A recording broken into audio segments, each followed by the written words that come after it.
নমস্কার বন্ধুরা, আজকে বানাতে চলেছি ঝিঙ্গে পোস্ত। প্রথমে ঝিঙ্গেগুলোকে ডুমো ডুমো করে কেটে নিয়েছি। নুন পরিমাণ মতো নুন দিয়ে 5 মিনিট মতন মাখিয়ে রাখবো। নুন দিয়ে ভালো করে মেখে নিয়েছি, নিয়ে রেখে দেবো। এবারে এই রেসিপিটা আমি তারপরে কিভাবে আমি বানাচ্ছি গ্যাসে তোমাদের কড়াই দেখিয়ে বসিয়ে দিই। কড়াই বসানোর পরে কড়াই গরম হয়ে গেছে, তারপরে 2 চামচ মতন তেল দিয়েছি, তারপরে দিয়ে দেবো 2টো তেজপাতা, 1 চামচ মতন ফোড়ন দিয়ে নাড়াচাড়া করে নেব।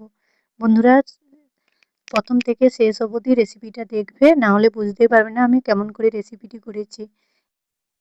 যদি রেসিপিটি ভালো লাগে লাইক, শেয়ার, কমেন্ট করে জানাতে ভুলবে না কিন্তু। কেমন হয়েছে খেয়ে তারপরে কমেন্ট করে জানাবে কেমন হয়েছে। এবারে তারপরে ফোড়ন দেওয়ার পরে পোস্ত বাটাটা দিয়ে দিয়েছি, 2 চামচ মতো পোস্ত বাটা, তারপরে 1 চামচ হলুদের গুঁড়ো, 1 চামচ লঙ্কা বাটা দিয়ে ভালো করে নাড়াচাড়া করে নেব। এবারে তোমরা ঝাল কম বেশি তোমরা নিজেরাই করে যেমন খাও তেমন করে নেবে। ভালো করে মশলাটা কষিয়ে নিয়েছি। মশলাটা কষানোর পরে ঝিঙ্গেগুলো যে আগে থেকে নুন মাখিয়েছিলাম সেগুলো দিয়ে দিয়েছি। দেখো কতটা জল বেরিয়েছে।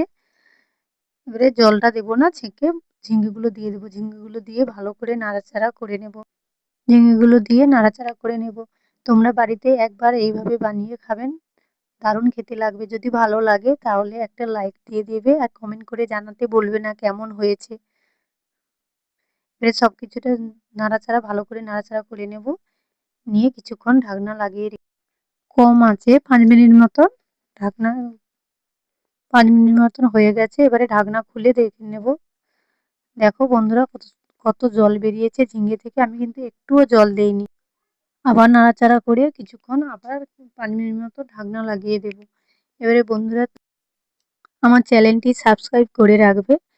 আমি যাই রেসিপি ছাড়ি না কেন তোমাদের কাছে পৌঁছে যাবে। না যদি সাবস্ক্রাইব করে রাখো তাহলে তোমাদের কাছে কিন্তু এই নিত্য নতুন যাই রেসিপি ছাড়ি না কেন যাবে না। তাই নতুন বন্ধুদের কাছে অনুরোধ রইল তোমরা সাবস্ক্রাইব করে রাখবে। সব আবার 5 মিনিট মতো ঢাকনা লাগিয়েছিলাম যে সেটা খুলে আবার ভালো করে নাড়াচাড়া করে নেব।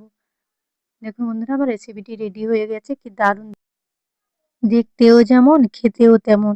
এবারে আমার রান্নাটা রেডি হয়ে গেছে, তুলে নেব। সব পুরোটাই তুলে নিচ্ছি।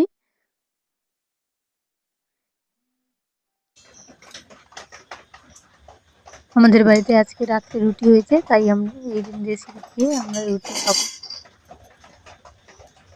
টাটা বন্ধুরা, তোমরা ভালো থাকবে, সুস্থ থাকবে।